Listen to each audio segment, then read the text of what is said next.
case has literally just gone off the rails, and it looks like Fani Willis is going down in flames rather quickly, wearing a flammable jacket and, matter of fact, a flammable entire suit. Unbelievable here, guys. So I don't know if you guys heard the latest on Fani Willis, but Fani Willis, she vows that nothing will stop her attempt to take Donald Trump down with this whole election interference trial, okay? And the DA, and we've been talking about this, guys, so much dirt has come out on Fani Willis over the last several weeks. I mean, she's mad at everybody at this point. She's mad at Donald Trump. She's mad at Ashley Merchant. She's mad at Steve Sadow. She is mad at the world. She's mad at anyone who's looking at her faults. She's mad at anyone who is looking at her as calling, the pot calling the kettle black. This is just unbelievable, guys. So I want to get you guys caught up to speed here. So, and this is breaking news, guys. Hit the like button, support the video, get this information out here, share it on Facebook, Twitter, yada, yada, yada. Fulton County District Attorney Fani Willis could be facing arrest. So let's talk about this quickly. Let's get into it, all right? So Fulton County District Attorney Fani Willis vowed to bring former President Donald Trump's election interference case to trial in a letter to House Judiciary Chairman Jim Jordan of Ohio. Jim Jordan, guys, okay? So arguing that her office has fully complied with a congressional subpoena related to a federal funding probe, okay?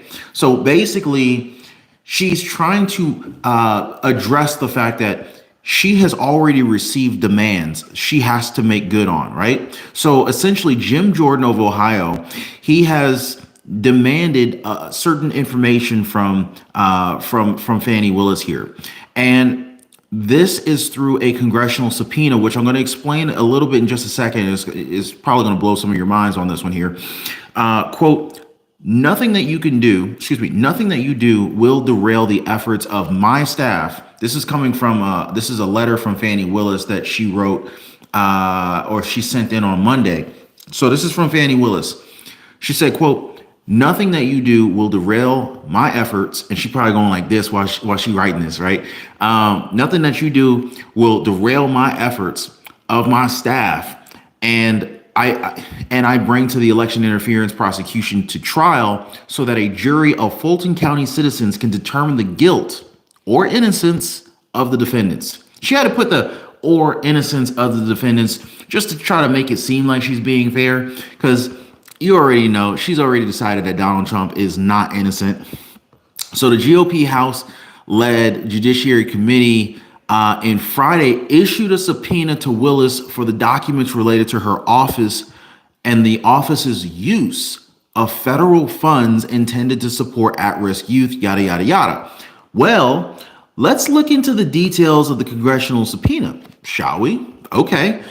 So let's do that, right? So now keep in mind, I'm not an attorney, I'm not a lawyer or anything like that, but according to findlaw.com, invocation of contempt of congressional proceedings. Okay, so keep this phrase in mind. Invitation of contempt of Congress proceedings, right? So let's see, where do we have that here? Invitation. So Fani Willis, she is under a lot of pressure right now for multiple reasons, okay? So number one, she kind of barked up the wrong tree, starting with Donald Trump, but it kind of exploded from that point forward. Like, number one, Metro Atlanta defense attorney Ashley Merchant, she dropped the legal equivalent of a bomb in early January when she pretty much kind of blew up Fani Willis's spot, and as Fani Willis would call it, created like a 2-month sideshow. But basically, she was the sideshow, and she and Nathan Wade didn't like that at all. But get this. So Ashley Merchant, she dropped this bombshell earlier in January when she accused Fulton County DA Fani Willis of being in an improper, clandestine personal relationship with her top prosecutor on the election interference case, which we now know as Nathan Wade, right? Well, Ashley Merchant's court motion, which alleged that Fani Willis had a financial conflict of interest, but basically this all but sidelined the case against former President Donald Trump and 14 other people for more than 2 months. So she's mad as all HELL at Ashley Merchant. But get this, guys. Earlier this month, Jim Jordan warned Fani Willis Jim Jordan warned that if Willis's office failed to turn over related documents by March 28th, guys, look at your calendars. What's today's date? Type in today's date because this is very crucial here, okay? So earlier this month, Jim Jordan warned that if Willis's office failed to turn over related documents by March 28th, which is today, he would consider taking further actions such as invocation of contempt of Congress proceedings. So you might be wondering, well, Ron, what the heck does that mean? And I'm thinking to myself, Ron, I don't know what this means either. So I had to look it up. So I go to Google and I Google the invocation of contempt of Congress proceedings. Hey, man, I'm learning just right alongside you guys. I'm not a lawyer at all. But according to Google, findlaw.com indicates that the offender, after being cited for contempt of Congress, is tried on the floor of the Chamber of Congress, invoking the power. If a majority affirms the contempt charge, they may instruct the sergeant at arms to arrest the offender and detain them until they comply with the subpoena or until the end of the session. So basically, looks to me like Jim Jordan's warning Fani Willis, hey, if you don't get these documents, if you don't get this these documents to us by today, they could take further action such as the invocation of contempt of Congress proceedings, which looks like Fani Willis could very well be arrested. Now, in her letter responding to Jim Jordan, she fires off all sassy, just kind of sassy like. I mean, whoo, Fani Willis, man, I tell you guys. So anyway, in her letter responding to Jim Jordan, Fani Willis says, I categorically reject the assertion that her office is deficient in complying with the subpoena. Willis went on to say that her office was turning over additional information, but basically she pushed back on the idea that all of the requested materials could be reasonably turned over by the following day. Now, quote, the demand is unreasonable. This is what Fani Willis was saying. She came out and said that she says that the demand is unreasonable and uncustomary and will require this government office to divert resources from other primary purposes of prosecuting crimes. So now she wants to put the blame on everyone else. We got all these other cases we're working on. We're so busy, there's other criminals out there we have to prosecute. I mean, are those criminals getting a fair trial, or is every criminal that she's trying to prosecute already guilty before even being tried? Who knows, right? So it's really wild what is going on right now, guys. So Willis added that her office plans to turn over any additional production of records in the coming weeks. Quote, let me be clear. While we are abiding by your subpoena in good faith and with due diligence, we will not divert resources that undermine our duty to the people of Fulton County to prosecute felonies committed in this jurisdiction.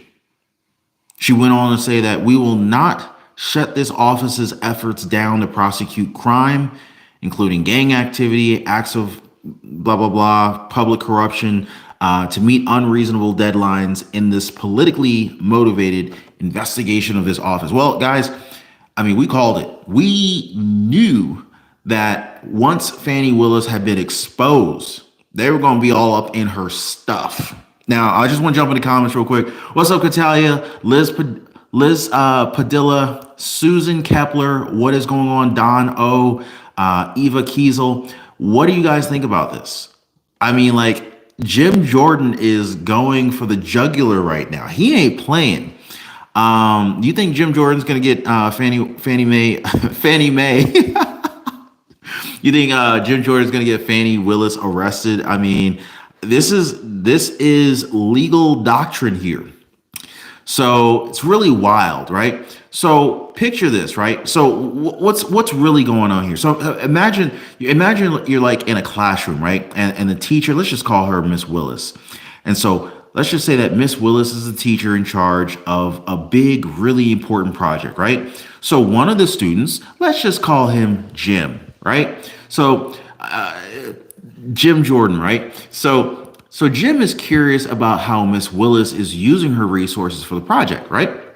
Now, Mr. Jordan, who has his own group, the House Judiciary Committee, he sends a note asking Miss Willis to provide details about her project resources, specifically about some extra supplies that she got from the school board. And this represents the federal funds. So we'll just say that the school supplies, these are the federal funds, right? So Miss Willis replies basically saying that she's already shared a lot of information about how she's used those extra supplies, right? She also mentions that she's still working on giving more details, doing her best to be open and cooperative, right? However, she explains that Mr. Jordan's request for even more details is just a little bit too much and it would end up distracting her from her main job, which is to make sure that the project is done well and on time, right?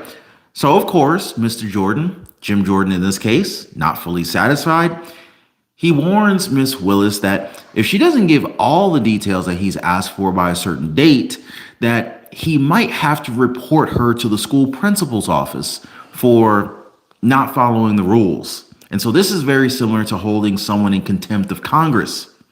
And Miss Willis basically tries to stand her ground, and she fires off at the mouth, all sassy like, emphasizing that despite the pressure and even some scary threats that she has received, she is focused on completing her project, which includes making sure that everyone plays by the rules. And this is like a nod to her investigation into allegedly unfair play during a school election, represented by the election interference trial. So, you know, in simpler terms, this is basically a big old back and forth between Fani Willis and Jim Jordan over how resources are being used for this big project, right? So yeah, I mean, things are escalating rapidly, guys. Drop me some comments. Let me know what you guys think. I'm gonna get up in the comment section with you guys real quick. Let me see what you guys are saying now, because I mean, did you hear? Well, I'm gonna talk about Ashley Merchant in detail in a future live. So let me just jump into the comments with you guys now and see what you guys are saying. All right, who's up in here tonight? We got Bobby Bird with the $5 super chat. What's going on, Bobby Bird? So Bobby Bird says Jim Jordan is going to expose the entire election interference all at once. Brilliant. Absolutely. Jim Jordan is going in. So Liz Padilla says arrest Fanny. Nana's crochet corner says yeah, right. Gino 2018, she's a Jezebel. I don't know what a Jezebel is. Can anybody explain what a Jezebel is? Yeah, she's going into the timeout corner. I think she may end up in the timeout corner too. So big news, guys. Breaking news. How many people do we have? Wow, we got 400 people in here as late as we are. Wow. I really appreciate the support, you guys. By the way, if you haven't already, definitely hit the like button. We got over 400 people in here. If we can get the likes up to like at least 400, that would be awesome, you guys. I want to thank you so much for sharing these videos. You guys are absolutely amazing. Thank you guys so much for hanging out, and I'm going to catch you guys on the next one.